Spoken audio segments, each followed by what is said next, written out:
our journey in the future. Maraming salamat once again for joining. Ay, it's just really sad, Manggod you, that from 13 beautiful ladies, we will margin them into 5. Yes. Alright! So now, we will be calling nanimbaut akong balahibo.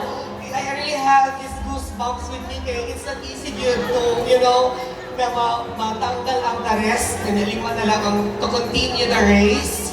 But this is our duty. Yes, and of course it was very a tough decision for our panel of judges. And I know our respective panel of judges are really having a hard time to distinguish this fight for the final.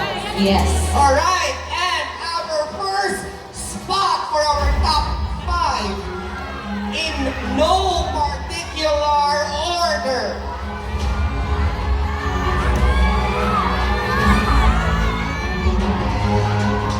Our first spot belongs to you, Mutya, number. It is for you, Mutya, number 9. Joanna Panacan Mutya.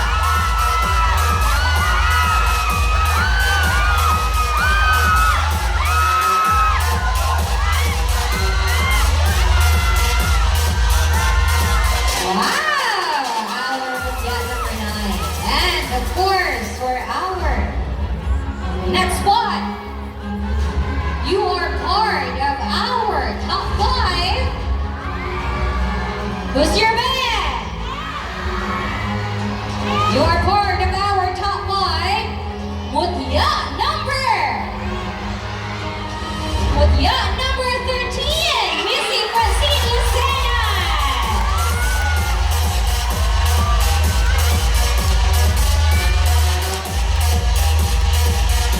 Two down, 3 more to go. And this next spot belongs to you, Mutya, number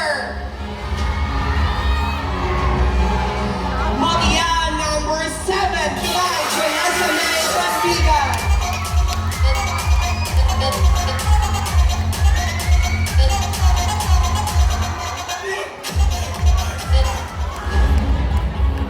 Okay, and for our next Mutya,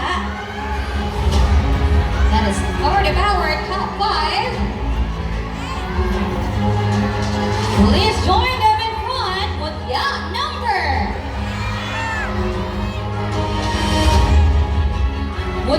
number 1, Janela Krista Oliveros. One spot left. One spot left, and it is for you.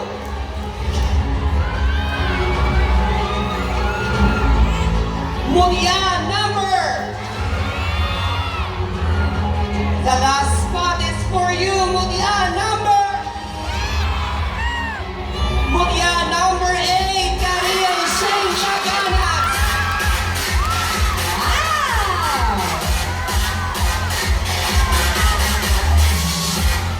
There you have it, ladies and gentlemen, our top 5 finalists to continue the race of becoming our Mutya ng Panacan 2019.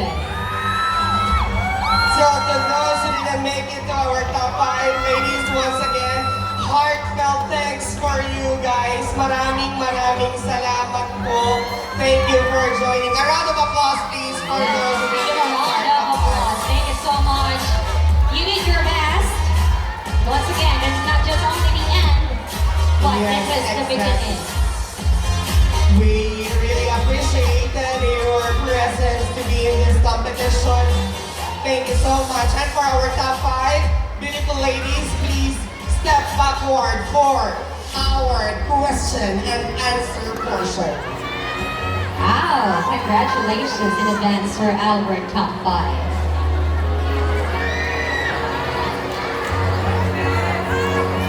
For the benefit, of course, of everybody, for our question and answer portion, there will only be one question for the 5 of them.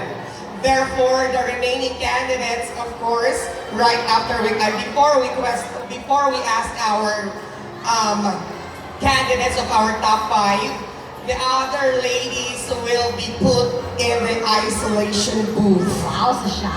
Oo, meron the Barangay Panacan, Yes. Barangay Panacan provided the isolation booth Palakpakan for them not to hear the question. Yes, wow. And of course, once again, it's only one question. So the best answer will be counted. And of course, our panel judges will be Yes, the ones. exactly. And our criteria for judging for the question and answer portion will be For our question and answer portion criteria for judging. Intelligence, 50%. Organization of ideas, 30%. Poise and personality, 20%. And a total of 100%. yes, and that will be our guideline to come up with our winner for the prestigious title of Mutya ng Panacan 2019 Miss. So let's call on now our Mutya number 9 for the Q&A.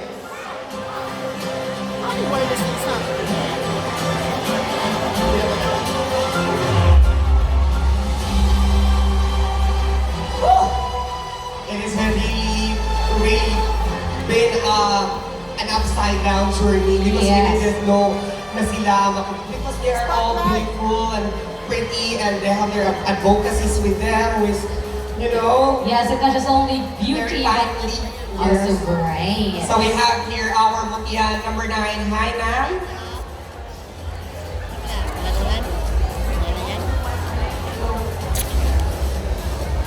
Check, please. Right. Medyo mahina lang talaga ang boses ni candidate number 9. Johanna, how does it feel that you belong to the top 5? I didn't expect to be in the top 5, but yeah, Yeah, but how do you feel now? You feel great and still nervous? I feel great and I feel really excited for the question and answer portion. Alright, so ma'am, as I have told you, that there will only be one question for the 5 of you. So I have here the question which I asked from my professor, my professor in college that is now teaching in Philippine Normal University. Para isa lang ang timbang ng question for our candidates. Alright? Okay? So, of course, ladies and gentlemen, before I will be asking our candidate number 9 and the rest of our ladies, let me just have these friendly reminders to our audience and the people who are here in this very beautiful venue that please do refrain from making noise, distractions, boos and whoos, or any noise that would distract our candidate while answering. And you can have your cheers and yells for our candidate after she give her answer. Is that understood ba? Palakpakan kung naintindihan ang ating mga kasama dito this evening. Thank you so much. Dahil it is not easy for our candidate to answer and get distracted, right, partner? Yes, let's give her a chance to answer it. Okay? So, wag po tayong magingay pag nag-answer po yung ating Mutya. Exactly. Thank you so much, Crystal. And now, are you ready for your question? Okay, na nasa isolation na ba ang other candidates? Right. Thank you so much, Poki. And this is your question. I will read the question twice, ma'am. Alright? So this is the question. How your voice as a Mutya ng Panacan 2019 an instrument to echo your advocacy to the community. Again, how your voice as a Mutya ng Panacan 2019 an instrument to echo your advocacy in the community. As a Mutya ng Panacan, I will use my voice to echo my advocacy.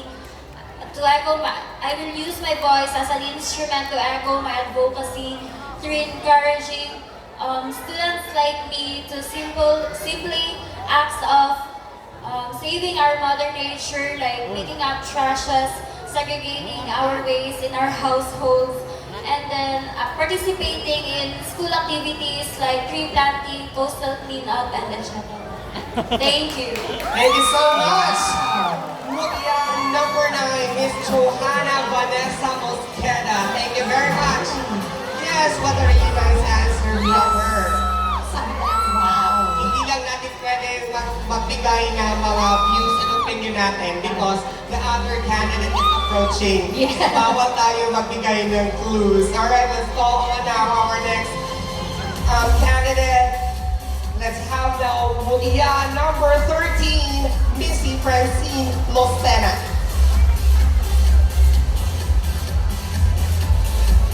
So while our Mutya number 13 is still traveling for us here, magpapasalamat tayo sa ating sponsors. I myself would like to say thank you to Events Library by Sir Glenn Estepona. Sir, thank you so much for your help. Brushes and Blushes by Angel. Maraming salamat for my makeup. Alright? Alright, for our, ayan, Mutya number 13, Missy Francine Lucenas. How are you feeling tonight that you are part of our top 5? So good. I felt nervous. You felt nervous, but you should not have to be because, you know, malapit na tayo. This is your Yes. last shot for the crown. Ika nga, diba? Hi, Missy! Relax ka lang, ha? Because of course, my partner will be reading the question for you. Okay, so are you ready? I should be. Yes, it should be. Alright? Okay, here's your question. How your voice as a Mutya ng Panacan 2019 an instrument to echo your advocacy to the community? Once again, how your voice as a Mutya ng Panacan 2019 an instrument to echo your advocacy to the community?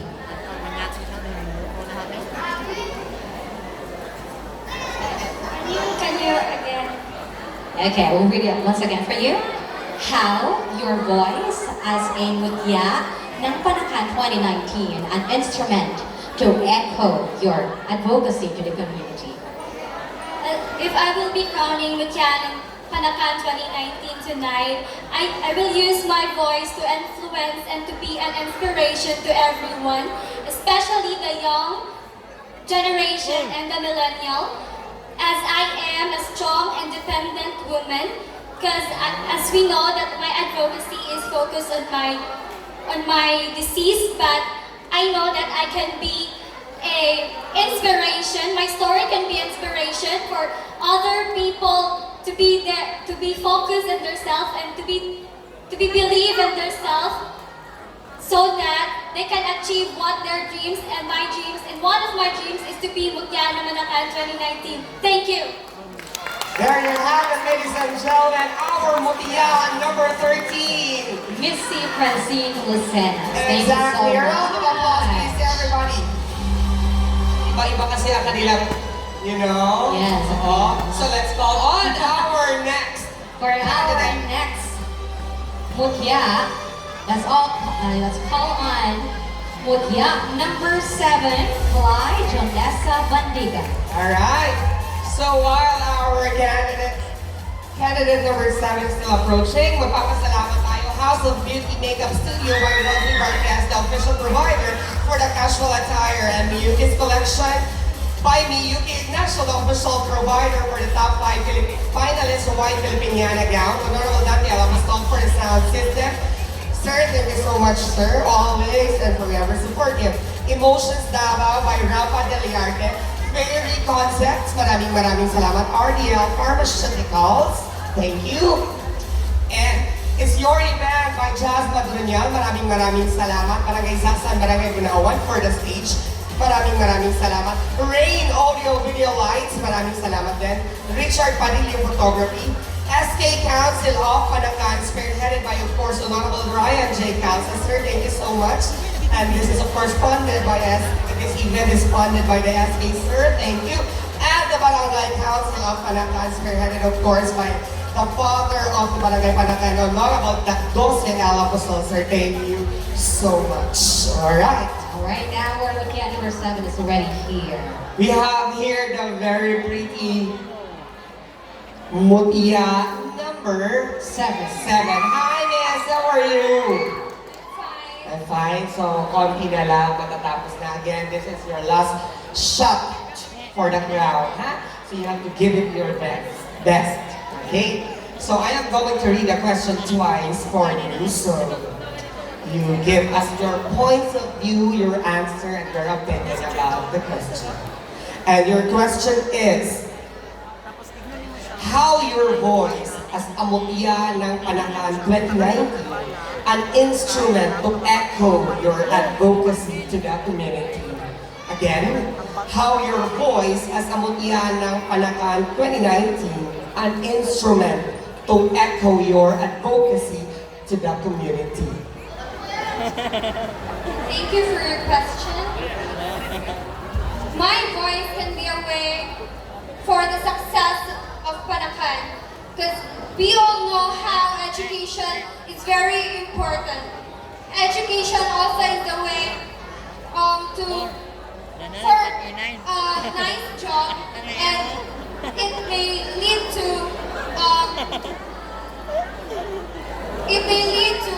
help and influence the younger generation to work hard for their dreams, in whatever conundrums we are facing. And I will use my voice to materialize the goal of this organization because I know it bears a huge responsibility. Thank you. Thank you very much, Mutya number 7. Yes, Fly Jonesta made Palapakan naman natin ang ating Mutya number 7, and it's nice to hear what her views about it. Yes. So ikaw, partner, who would you like to thank? I would like to thank my sister once again, Penelope, for my dress a while ago, and of course my gown and my makeup. Thank you so much for being very supportive. Thank you so much for the sister. So let's call on now our next candidate. For our next candidate, let's call on Mutya number 1, Janela Krista Oliveras. Alright, let's have here now our Mutya number 1.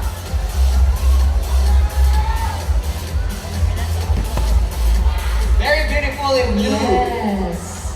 I really love her smile. Yes, very contagious. The smile is. And Hi. So use your mic, please. So you feel how do you feel right now? How do you feel? feel proud and blessed. No one else will feel that way except our top 5 at this moment. Because it's really, a battle for them, for the 13 beautiful ladies, and you come up to our top 5. It is really, basta. Alright, so at this time, we will be reading the question twice for you, and my partner will read it for you. Mutya, number 1. okay, for our Mutya number 1, here's your question. How your voice as a Mutya ng Panacan 2019 an instrument to echo your advocacy to the community. Once again, how your voice as a Mutya ng Panacan 2019 an instrument to echo your advocacy to the community. Once again, ladies and gentlemen, good evening. To be a Mutya ng Panacan is not about winning a crown. It is about our responsibility laid in our shoulders. Ladies and gentlemen, my advocacy is about nurturing and empowering confidence and responsibility. It talks about how women or feminists interact with different issues, specifically the discrimination nowadays. I use this voice to show to the youth that no one should be dragged down, because I do believe that we should prohibit discrimination in any sexual orientation and gender identity, because I do believe that Mutya ng Panacan will always a leader or a model and to show up the name of Barangay Panacan. That's all. Thank you. Thank you very much, Mutya number 1. Very well said. Thank you very much. Thank you! Wow!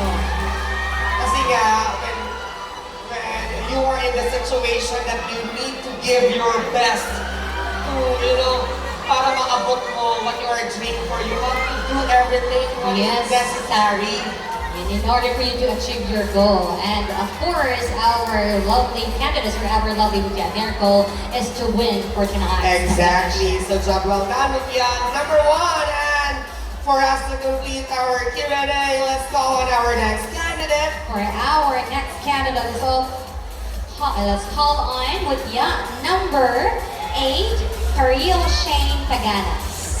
Alright, and she is here. Once again, Events Library, Michael Sir Glenn and Stefana, thank you so much for my code. Brushes and Blushes by Angel. Maraming salamat for my hair and makeup. Wow. Hi! Ito maganda rin, no? So how are you feeling? I feel anxious and a little bit nervous, but I'm absolutely fine. She is absolutely fine. Why not? Matanong ka lang ha. This is really out of the context question. Do you have a boyfriend right now? No, I'm single. Oh, single daw siya, oh. Ang dami. Pero, are you ready for a relationship or not? Not Ready. Not ready. Of course, you have to enjoy your, your Singleness. your singleness, your being as an individual. So, number 8, are you ready for your question? Yes. You are. So I am going to read the question twice for you. So listen carefully. And your question is, how your voice as a Mutya ng Panacan 2019 an instrument to echo your advocacy to the community? Again, how your voice as a Mutya ng Panacan 2019 an instrument to echo your advocacy to the community. Thank you for that question. Ladies and gentlemen, good evening. For me, my advocacy, the strong of my voice for my advocacy is very strong.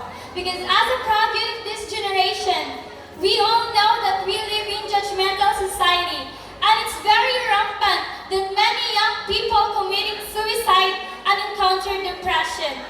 And I will raise my advocacy, which is confidence. Because having confidence is very important. And now, once again, I'm standing here in front of you, showing how confidence will help you to stand up, lift you up, and put you to the top. And I thank you. Very well said. Very well said, Mutya. Number 8.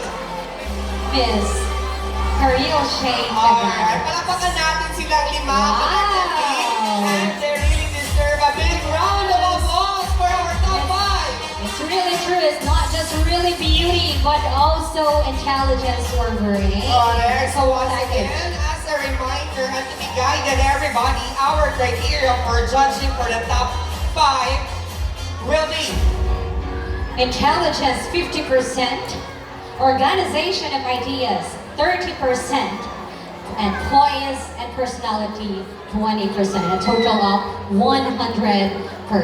exactly. Thank you very much, partner, for reading our criteria for our top 5. At this juncture, this show would have not been so beautiful as this without the support of the father of this barangay.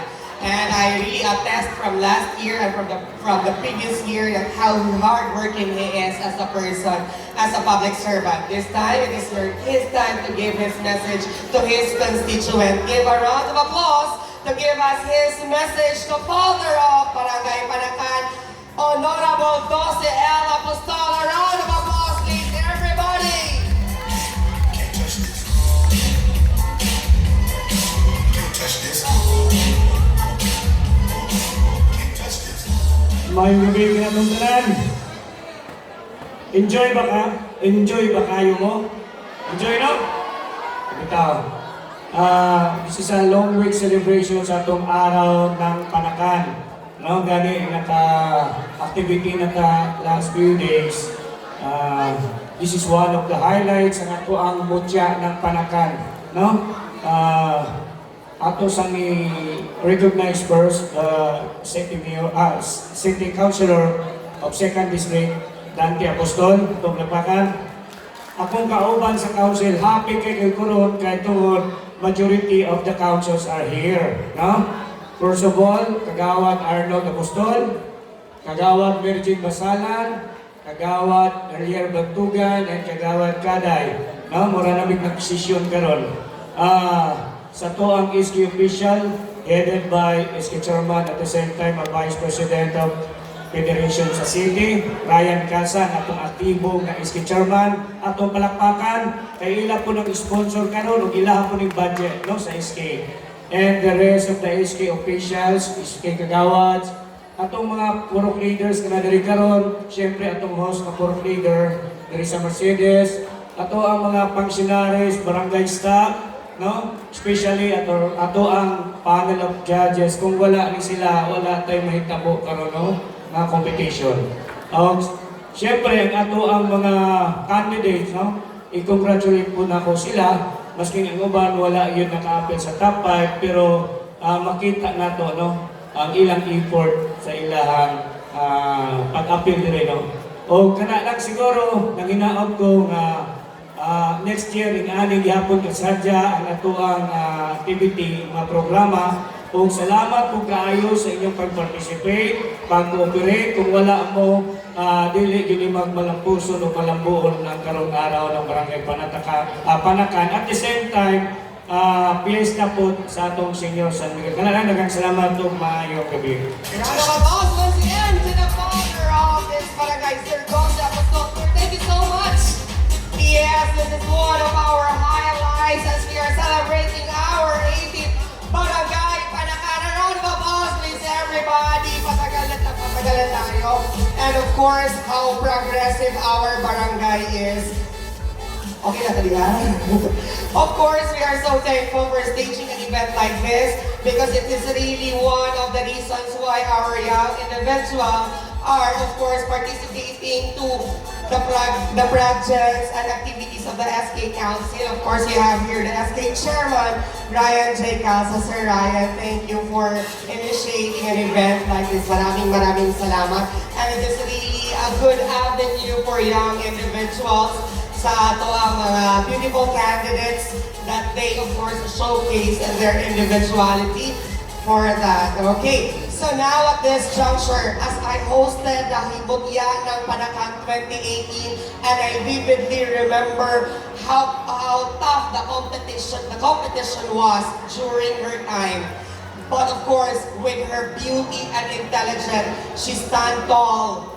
She, survived the run, and she crowned as our Mutya ng Panacan 2018, and she deserved it. So at this time, ladies and gentlemen, as she will be giving her farewell walk, as part of her journey, it is overwhelming for me. So without much ado, ladies and gentlemen, please help me welcome and give her the prestige of turn over her crown to the next Mutya.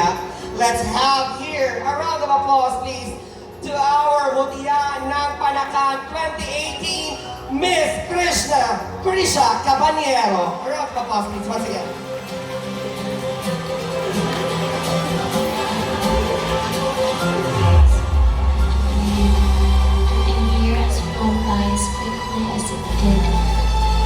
Last September, in this exact same stage, I was being crowned Mutya ng Panacan 2018. I may have not much enjoyed my reign, but now I am enjoying every single second as a mother. Yes, a mother to my beautiful Titania Morgan Torres. And she is worth it like a crown and trophies. I remember wanting my reign to last forever, because Barangay Panacan holds a very special place in my heart. And even having a baby now, still, I want to push through my advocacy to this barangay, so that when she grows up, she'll always have a place where she can call it a home. I just want to do something today that our future will thank me about. I'm always here to serve and help this barangay to improve and have a positive progress. I couldn't thank enough those people who supported me in this journey, but still thank you to my family, to my handler, Mutya ng Panacan 2018, Tanya and Hini, to my fairy godmother, who let me borrow her very comfy hill so that I could slay the runway, and for making me look pretty for tonight. Thank you, Mami Mat Mamugay. To my Walwalers family, and of course, shout out to Miyuki's collection of Mami Miyuki National for my radiant gown for tonight. To Kuya Ryan Calsa, to our Honorable Dante Apostol, to our Honorable Dulce Apostol, and all the barangay officials who is assigned to make Mutya ng Panacan possible. And lastly, to those people who believed in me and cheered me, especially the LGBTQ Barangay Panacan chapter. You guys are awesome. Thank you for the love and support, starting from the practices up to the coronation night. I gained so many compliments in all of you. Thank you for appreciating my signature walk. My respect to you all.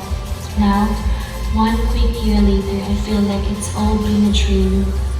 A magical, exciting, thrilling, and learning experience, and also a fun dream.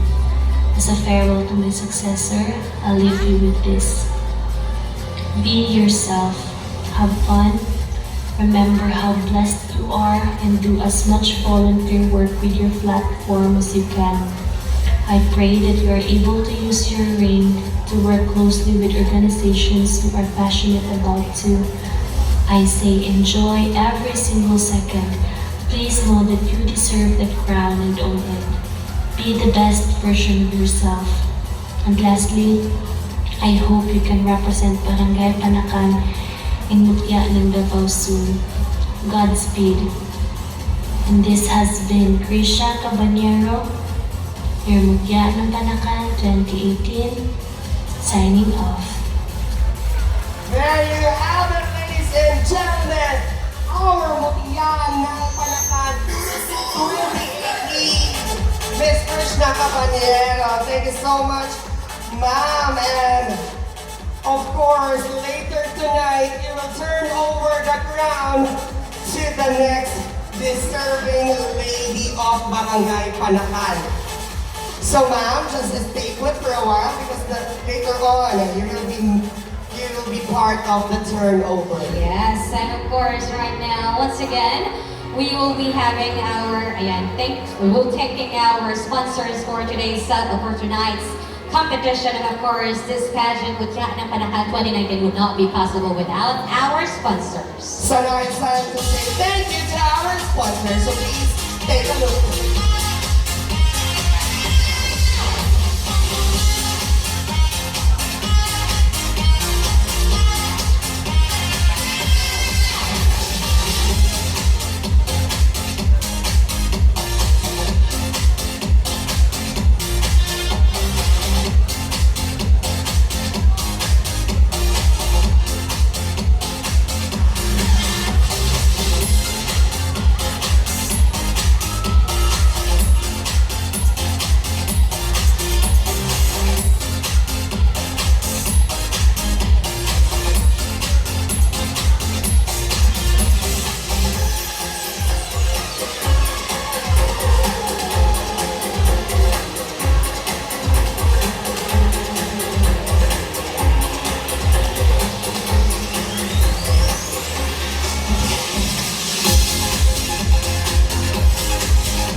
Sponsors, maraming salamat. A round of applause, please, everybody. And would like to say thank you, of course, to Kata Shockwell. Thank you so much, ma'am. Yes, sir. Ma'am, alright. Thank you so much, ma'am. Alright. So, at this time, we are going to announce now our winners. So, malapit na talaga. Yes, everybody in our top 5 and everybody who joined this pageant is already a winner. Exactly. So let's call on once again our top 5 to be here in our stage because momentarily we will be announcing our winners.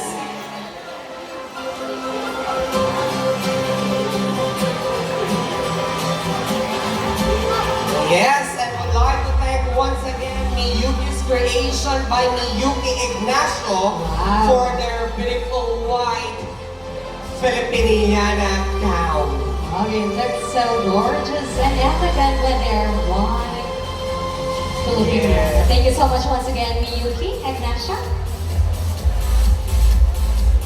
Para tayong napapalibutan ng mga beautiful angels. Yes, mga angels. Alright, how beautiful our lovely candidates are, our top 5. So now, it is time to give the people the winner. Alright, okay partner, we will have this blocking over here because we will be announcing our major winners. And let's start with our patnubay ng Panacan. Our patnubay ng Panacan will be receiving a sash and hash, a bouquet, and a crown to be given by Elver Impasis, Hilrina Cotamora, and Ernel Abonales.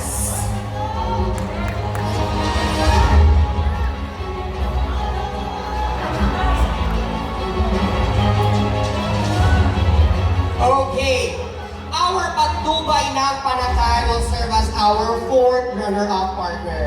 Yes, and right now I think everybody is ready. Yes, they are all ready. We have here also the patnubay ng Panacan and Iyas, Sinag ng Panacan 2018. Si Kilrina, ang kanyang Kilrina, our last year's winner of Iyas ng Panacan. So, let me just announce once again that the decision of our judges is irrevocable. Alright, so our patnubay ng Panacan 2019 goes to Mutya number. Who's your man? Mutya number 7. Ay, Janessa May Pandigan.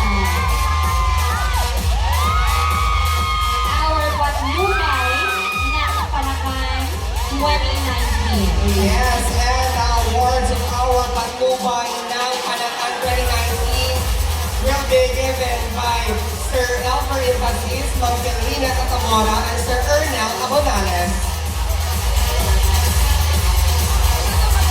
Congratulations to young number 7, Clark Janessa May Pandigan. Our patnubay ng Panacan 2019. Alright. So, our next award is our Pag-asa ng Panacan 2019. And the awards for our Pag-asa ng Panacan 2019 will be given by Ma'am Maginda Bustong Lando and Mr. Lucky Santos.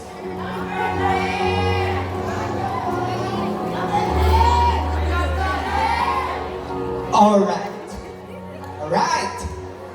So, my partner will announce our Pag-asa ng Panacan 2019 and it goes to Mutya number.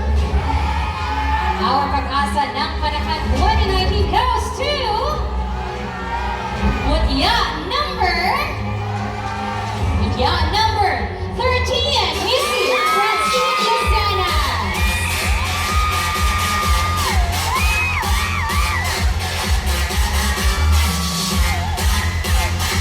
And the award for our Pag-asa ng Panacan will be given by Ms. Maginda Bustong Lando and Mr. Lucky Santos.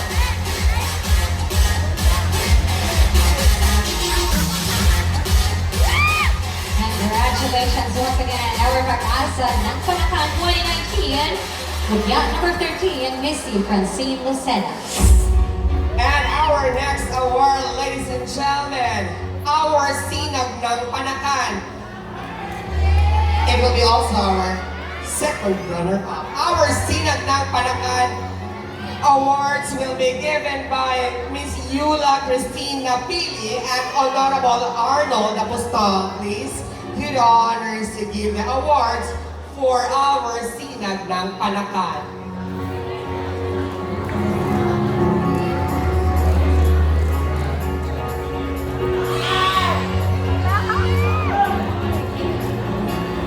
Okay,